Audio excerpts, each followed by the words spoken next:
27 years, retired this past February. And I'm a member designated by the Board of Directors of an organization that is qualified pursuant to Section 501c3. And that organization is the Backcountry Hunters and Anglers chapter of Arizona.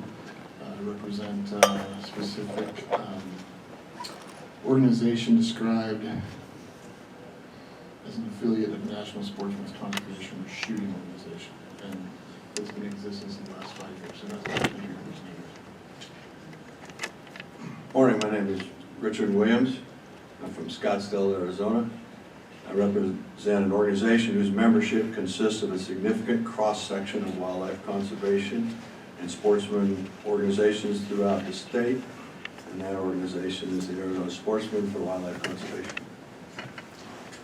Thanks, Rich. I'm Charlie Kelly from Phoenix. I was nominated by the Arizona Desert Bighorn Sheep Society, and I represent groups whose mission is to increase, sustain, or otherwise conserve wild turkey, deer, elk, pronghorn, bighorn sheep, ducks, quail, or fish.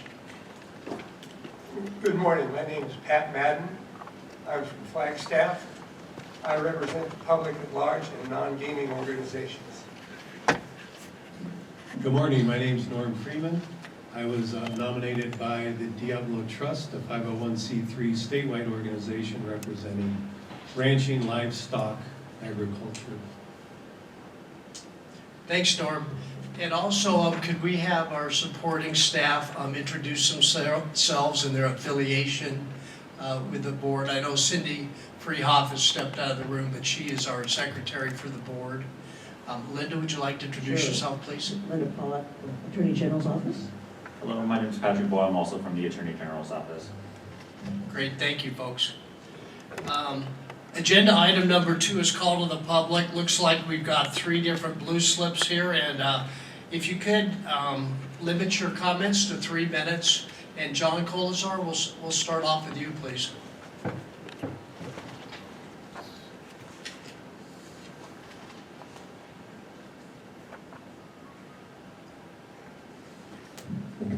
Good morning, Mr. Chairman, members of the board. For the record, my name is John Colazar. I am representing Conservation First USA as well as myself personally. I'm here to speak on behalf of Commissioner James Guggenhauer, who is reapplying for a second term as commissioner. I've had the ability, by working with the department and the commission over the past 20 years, to know 19 different commissioners during that time frame. So I've had a broad expansion in terms of the visibility of all the different commissioners that have been here. One of the reasons that I'm supporting Commissioner Guggenhauer for a second term is that he's not tied to any particular industry or group. He's an independent in the sense of how he approaches things. I've been extremely impressed with the analytical mind that Mr. Guggenhauer has, how he approaches things on a detailed basis. He's a sponge for information and data, and he's always bound himself to doing the right thing by best available science. Many commissioners in the past have or have not been approachable, and one of the things about Mr. Guggenhauer is that he is extremely approachable. You know, the tiny town of Payson, over the years, I've been up and down, and he's always available. If you can call him or if you send him an email or a text, he'll respond to you, which is really critical, particularly with conservation groups with different agendas and different ideas wanting to have that. He's also been very amenable to listening to all various aspects of counter-arguments. He's detailed to the nth degree in making sure that he knows all the information before he makes his decisions. And finally, I consider him to be a bit of a visionary. As the world changes, he is adept at knowing that there are going to be changes within our whole world, and part of that will be with the commission as well as the department for the future. I think those are some of the reasons that I suggest and recommend that Commissioner Guggenhauer be sent to the governor for a second term. And with that, I'll respond to any questions. Anybody on the board have a question? Pat? I'm good. Yep. Thanks, John, for Thank taking you. the time to come in and comment. Appreciate it. Appreciate it. Jim Strobel, do you want to come up, please?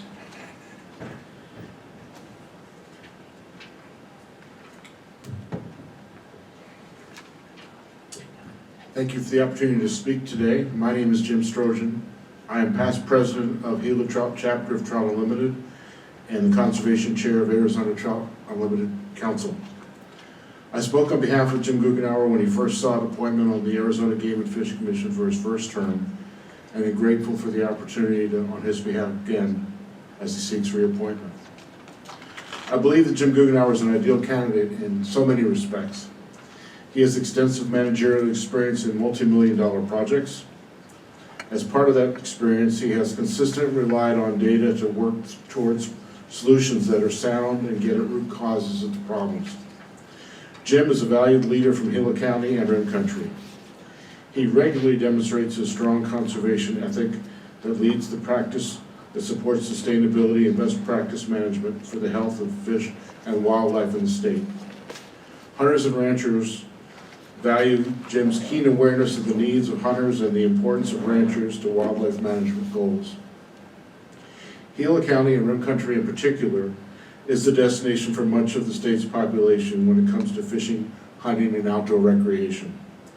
Because of the importance of this region to the pursuit of these activities, the inclusion of a member to the commission from this region is absolutely critical. There is no one more qualified to represent this region than Jim Guggenauer. Jim is an angler with an exceptional fishing knowledge that he has demonstrated in several ways over the years. He owns and operates a small business that provides outstanding custom-built rod service and quality rod repair that keeps him in regular contact with anglers. He has been instrumental in bringing bass tournaments in Florida strained bass to Roosevelt Lake. Mr. Guggenauer understands the importance of fishing to our residents and to the state's economy. With his years of experience on the commission, he has incredible knowledge and perspective on the critical issues facing the department. I've had the good fortune to attend several commission meetings during his tenure and have always been impressed with his preparation and the insights that he provides. He seeks opportunities to engage with hunters, fishers, ranchers, and the public to help learn about issues and concerns that are important to them. He has done an outstanding job writing editorials in the newspaper and speaking on radio talk show interviews on topics that are often misunderstood by outdoorsmen and the public, such as wolf management, use of trail cameras by hunters near watering holes, and the feeding of wildlife in the neighborhood. He is an expert on getting at the crux of an issue and is able to clearly share the department's position and how it is based on sound data and is a well-conceived wildlife management action. I appreciate you providing me the time to share with you some of the qualities that I believe make James Guggenauer an ideal candidate for Arizona Game and Fish Commission. Thank you very much. Thank you, Jim, for taking the time to come and speak on behalf of Commissioner Guggenauer this morning. Do any of the board members have a question for Jim? Thank you very much. Thank you. Thank you. Our third blue slips from a guy named Al Sue.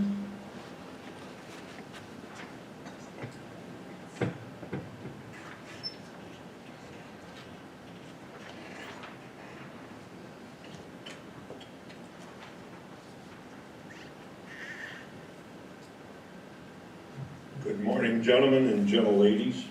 It's indeed a pleasure to be here. I'm here in support of Jim Guggenauer. I just want to read you from what I have down. I am proud to have received the Arizona Game and Fish Volunteer of the Year Award 3 years ago. And so I know that how important it is to do the kind of conservation work that Jim has done.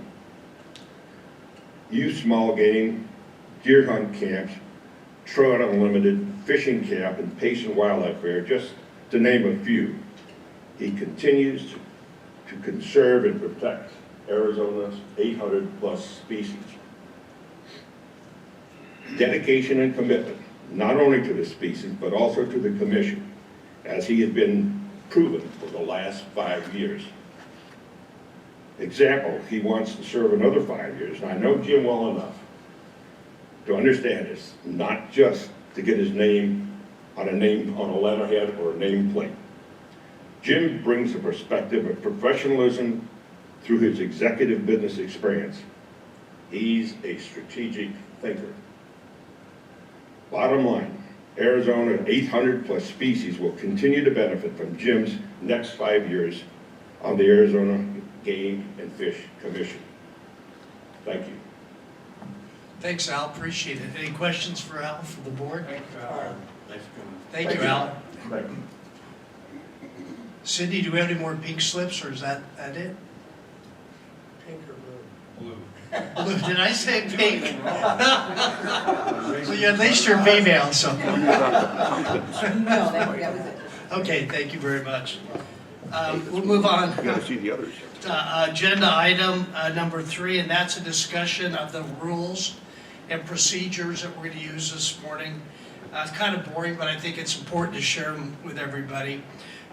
The agenda lists today the 3 applicants we'll be interviewing, and we're provided the time slots for their interviews. Each applicant will be given 45 minutes with an opening remark by the applicant, followed by questions from the board and an opportunity for the applicant to make a closing remark.